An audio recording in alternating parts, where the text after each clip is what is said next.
ये इश्क नहीं आसान, बस इतना समझ लीजिए, एक आग का दरिया है और डूब के जाना है। कहते हैं इश्क एक आग का दरिया है जिसमें कितने ही डूबे और कितने ही पार हुए।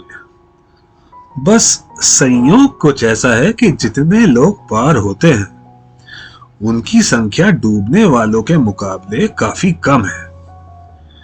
और कई बार तो इश्क का दरिया होता ही नहीं है, लोग गलतफहमी या कहिए खुशफहमी में ही डूब के मर जाते हैं। और ऐसा ही एक किस्सा है हमारी कहानी के नायक अमित का।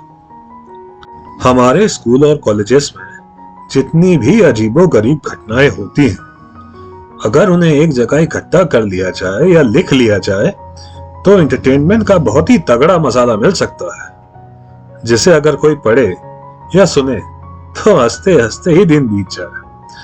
कॉलेज में जितने भी स्टूडेंट्स फर्स्ट ईयर में एडमिशन लेते हैं उनमें से मेजॉरिटी ऑफ स्टूडेंट्स की लाइफ में कोई टेंशन ही नहीं होती, एकदम मस्त रहते हैं। कुछ लोग तो एग्जाम्स की टेंशन से भी मुक्त रहते हैं, उन्हें वहां मटर गश्ती करने, गप्पे उड़ाने और हंसी मजाक करने के सिवा और कोई काम रहता ही नहीं। उनके अंदर का उत्साह जो रहता है वो कभी कॉलेज के थिएटर में दिखता है, कभी कॉलेजेस में होने वाले फेस्टों पर, और बाकी के समय दोस्तों के साथ मटर गश्ती करने में। यहां किसी ने भी किसी भी फील्ड में विशेष उत्साह दिखाया तो वो लोगों के लिए मजाक का विषय बना। जैसे कोई गाने में उत्साह दिखाए तो बहुत से लोग कह उठेंगे, बड़ा सोनू निगम बना फिरता है। किसी ने क्रिकेट और फुटबॉल में ज्यादा उत्साह दिखाया तो लोग कहना शुरू कर देते हैं, बड़ा आया धोनी, या मेसी समझता है खुद को। तो कुल जमा बात यह है कि जैसे ही आपने किसी भी फील्ड में ज्यादा उत्साह दिखाया और लोग लगे आपकी बखिया उधेड़ने में। तो ये कहानी है हमारे अमित दुबे जी की, जो कि एक कॉलेज में फर्स्ट ईयर के स्टूडेंट थे और काफी स्टूडियस एंड इंटेलिजेंट टाइप के आदमी थे। और जैसा ऐसे पढ़ाकू लोगों के स्वभाव में होता है, हंसी और दिल लगी से कोसों दूर रहते थे। ये आजकल की भाषा में कहा जाए तो he is one of the nerds. Nerds बोले तो पढ़ाकू टाइप, किताबों में ही घुसा रहने वाला, बाकी किसी काम से कोई मतलब नहीं।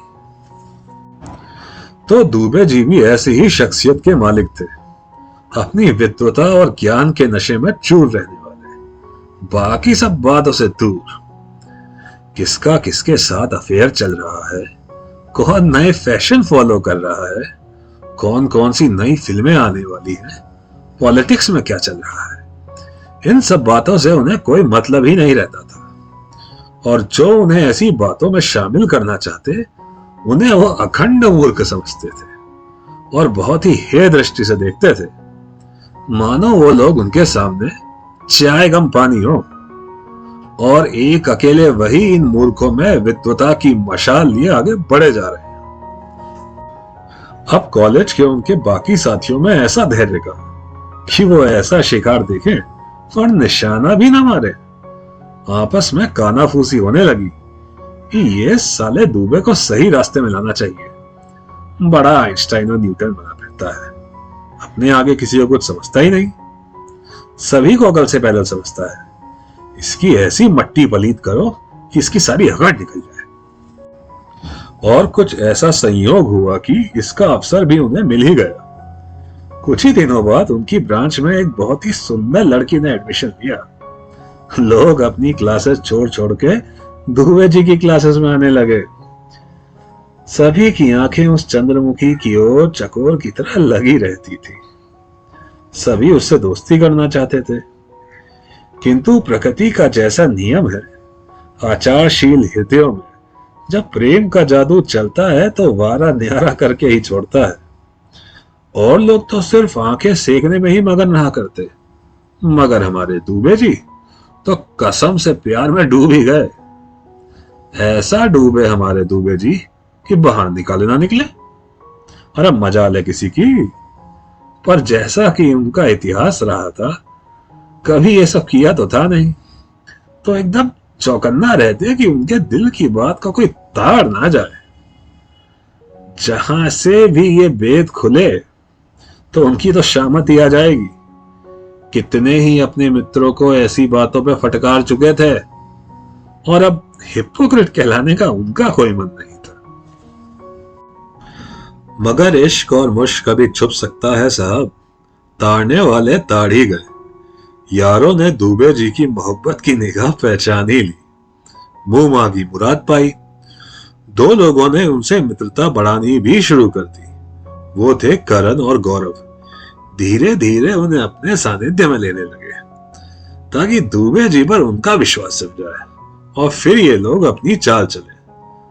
सोच रहे थे बड़ा आर्यभट्टा बना घूमता है, इसको आर्यभट्टा का जीरो ना बनाया तो हमारा नाम नहीं।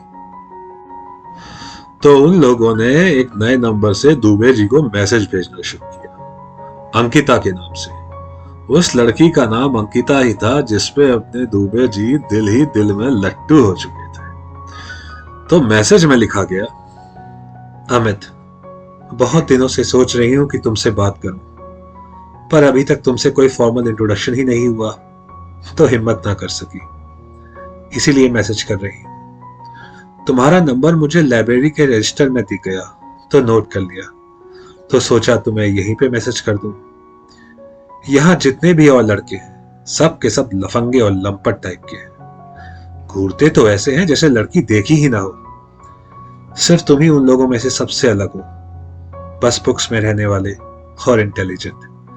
मैं चाहती हूं हम क्लास में आसपास बैठे ताकि ठीक से बात हो सके। आई होप इतना तो कर ही सकते हो ना तुम मेरे लिए। बस ये मैसेज पढ़ना था कि दुबे जी तो फूल के कुप्पा हो गए। वैसे ही रायते की तरह फैले हुए थे अपनी विद्वता के घमंड में। ये पढ़कर तो और बनेले साड़ हुए कि जैसे इनके निकट और कोई कुछ प्राणी है ही नहीं, बाकी सभी तुच्छ है। दूसरे दिन क्लास में जाकर दुबे जी को अंकिता के पास बैठने की फिक्र हुई। उनके दो दोस्तों करण और गौरव में से गौरव अंकिता के पास ही बैठता था, तो वो गौरव के पास जाके बोले, यार तुम मेरी सीट पे बैठ जाओ और मुझे यहां बैठने दो। गौरव बोलता है, क्या हुआ दुबे जी, कुछ परेशानी है क्या? दुबे जी बोलते हैं, नहीं परेशानी की तो कोई बात नहीं है, मेरी सीट से मुझे टीचर का लेक्चर सुनाई नहीं देता। वो क्या है ना, मैं कान से थोड़ा भारी हूं। तभी उनका दोस्त करण बोलता है कि पहले तो आपको ये बीमारी नहीं थी, अरे ये रोग कब से लगा लिए दुबे जी।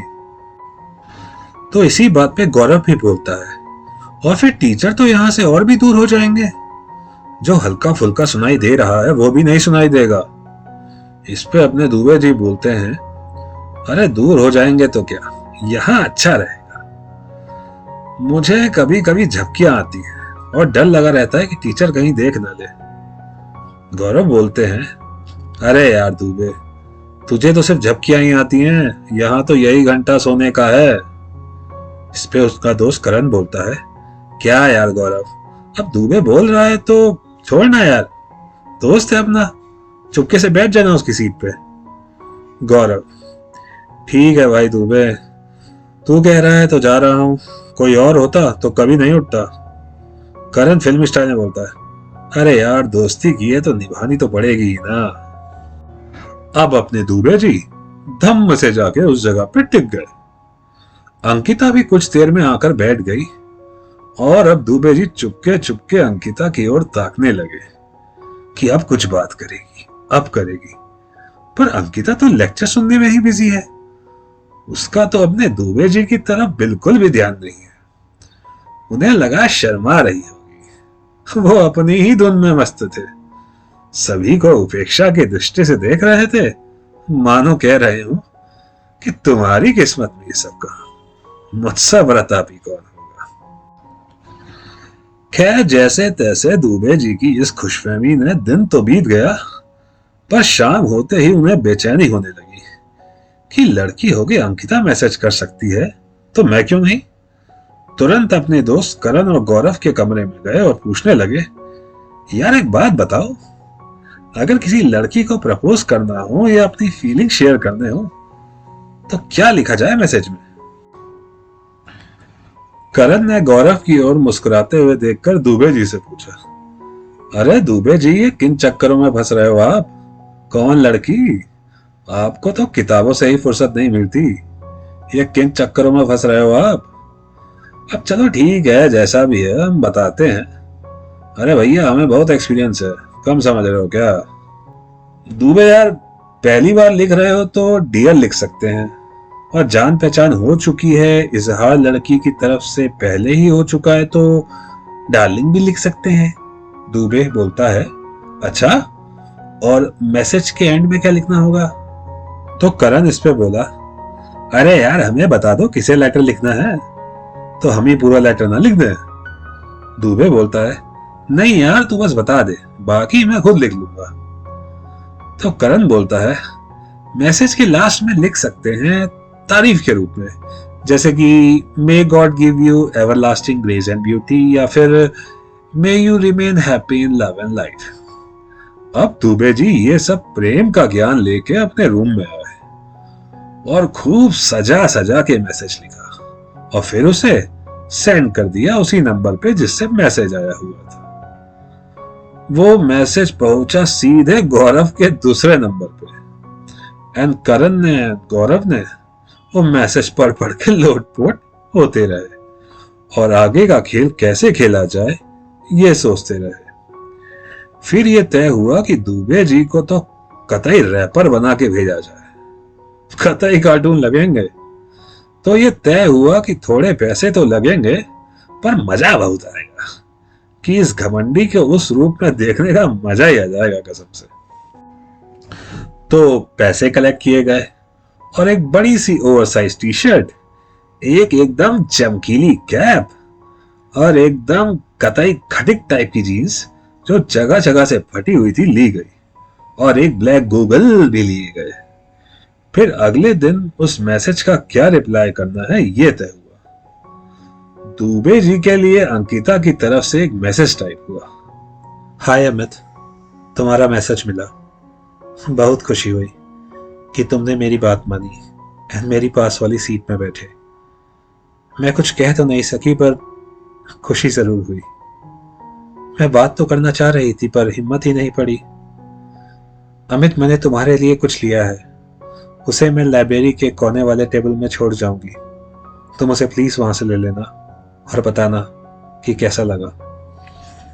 अरे बस इतना सा पढ़ना था कि दुबे जी तो कतई बिना परों के आसमानों पे उड़ने लगे भाई।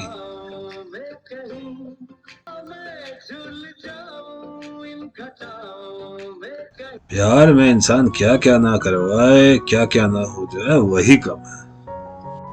रात तो खैर जैसे तैसे कट गई, पर सुबह सुबह ही दुबे जी पहुंच गए लाइब्रेरी, एंड वहां पर उन्हें वो पैकेट भी मिल गया।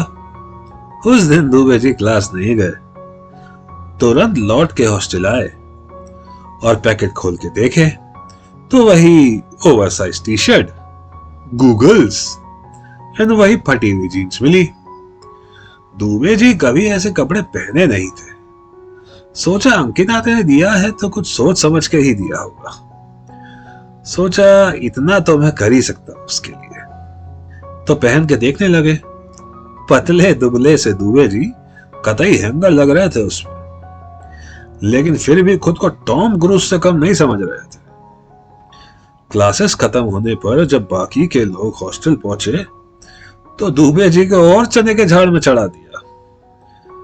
अरे भाई, कतई हैंडसम लग रहे हो यार, कहां छुपाई थी ये पर्सनैलिटी अब तक? हम तो आपको हल्के में ले रहे थे और आप खेल कर गए, गिफ्ट भी आ गया सामने से। क्या बात है यार, क्या बात है। हमारी बात मानो तो कल यही पहन के प्रपोज कर दो जिसने भी दिया है आपको ये। अब जो इंसान पहले से ही गलतफहमी का शिकार हो उसे और चढ़ा दिया जाए तो क्या होगा? ऑब्वियसली दम से आकर नीचे ही गिरेगा। दुबे जी उस दिन सो गए अपने आने वाले हसीन पलों को सोच सोच के, और अगले दिन पहुंच गए अपने एक तरफा प्यार के सामने जो उनके हिसाब से दोनों तरफ से था। खैर किस्सा आगे बढ़ाते हैं। दुबे जी सोच रहे थे कि क्लासेस शुरू होने से पहले ही अपने दिल की बात कह देंगे। वैसे कहना तो क्या ही था, सारे प्यार का इजहार मैसेजेस में तो हो ही चुका था, पर वो आज अंकिता के सामने उससे बात करना चाह रहे थे। तो क्लासेस के बाहर ही खड़े थे। खड़े क्या थे, बस वही ओवरसाइज टी शर्ट, फटी जीन्स और कैप और गूगल लगा के एकदम कतई भोकाली मॉडल बन के खड़े हुए थे। आने जाने वाले हर शख्स उनकी तरफ देख के मुस्कुरा के आगे बढ़े जा रहे थे। वो लोग कुछ और सोच के हंस रहे थे, पर हमारे दुबे जी उसे अपनी पर्सनैलिटी का एप्रिसिएशन मान रहे थे, जो अब जाके तो पूरी तरह से खुल के सामने आई थी। मॉडल तो वो लग रहे थे, पर रैंप वाले नहीं। मॉडल मतलब नमूना। हाँ, यही कहा जाएगा। दुबे जी कतई नमूना लग रहे थे, इसीलिए सब लोग उन्हें देख देख के हंसते हुए आगे बढ़ रहे थे कि आज ये कौन सा प्राणी पधारा है कॉलेज में, कतई खटिक। पर दुबे जी की निगाह इतनी सूक्ष्म कहां कि ये सब ताड़ जाए। वो तो बस अपने ही ख्यालों में घूमते। उनके दिमाग में तो बस यही गाना घूम रहा था। आज उनसे पहली मुलाकात होगी, फिर आमने सामने बात होगी, फिर होगा क्या क्या पता क्या खबर। बात तो बिल्कुल सही थी। दुबे जी को बिल्कुल यह खबर नहीं थी कि उनके साथ आज क्या होने वाला है। खैर दुबे जी का इंतजार खत्म हुआ और उनके मन की गिटार फिर बज उठी। अंकिता दुबे जी को अजीब तरह से देखते हुए फिर हंस हंस के आगे बढ़ ही रही थी कि तभी दुबे जी ने अंकिता को रोक के बोला, अंकिता आज मैं कैसा लग रहा हूं? अब अंकिता क्या बोलती, कतई शाका लाका बूम बूम वाली पेंसिल लग रहे हो। खैर अंकिता ने कहा, क्या हुआ अमित, आज ये जोकर बन के क्यों आए हो? अरे मुझसे क्यों पूछ रहे हो? तुमसे ना पूछूं तो और किससे पूछूं? तुम ही तो गिफ्ट किए हो ये सब मुझे। अंकिता, मैंने तुम्हें कब गिफ्ट दे दिया? भांग खा के आए हो क्या? बिल्कुल। अब दुबे जी बोल रहे हैं, मैं भांग खा के आया हूं? ये देखो, पिछले 1 महीने से हम लोग लगातार बात कर रहे हैं, एक दूसरे को पसंद करने लगे हैं, एंड आज सिर्फ तुम्हारे लिए ये सब पहन के आया हूं और तुम ही ऐसा कह रही हो। मैं तुमसे 1 महीने से बात कर रही हूं, पसंद करती हूँ। ऊपर का माला है या बिल्डिंग पूरी उड़ चुकी है? मैं तुम्हें पसंद करूंगी? कभी खुद को देखा है? चलते हो तो ऐसा लगता है कतई चुसा वाहन चला रहा है। तुम तो पढ़ने में होशियार हो यार। ऐसा भी कहीं होता है कि कोई किसी को पसंद करे और 1 महीने तक आमने सामने बात ही ना हो, सिर्फ मैसेजेस में ही बात हो, वो भी तब जब दोनों साथ में पढ़ते हो। अब दुबे जी को काटो तो खून नहीं, ये कैसा पोपट बन गया मेरा। फिर भी वो उसी नंबर को डायल करके चेक करने लगे जिससे मैसेज आते थे। तभी दूर एक रिंगटोन सुनाई दी।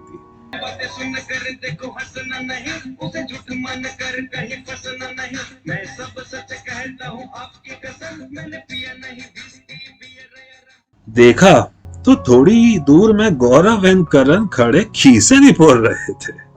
दुबे जी को अब समझते देर न लगी कि उनका काटा जा चुका है, वो भी बहुत तगड़ा वाला। 1 महीने से जो इश्क का भूत सवार था वो 1 मिनट से पहले उतर गया और भागे वो करण और गौरव के पीछे। और करण और गौरव हंसते हुए हॉस्टल की ओर भाग रहे थे और हमारे दुबे जी उनके पीछे पीछे जूता लेके दौड़ रहे थे। ऐसा लग रहा था जैसे कतई पेंसिल जूता लेके दौड़ रही।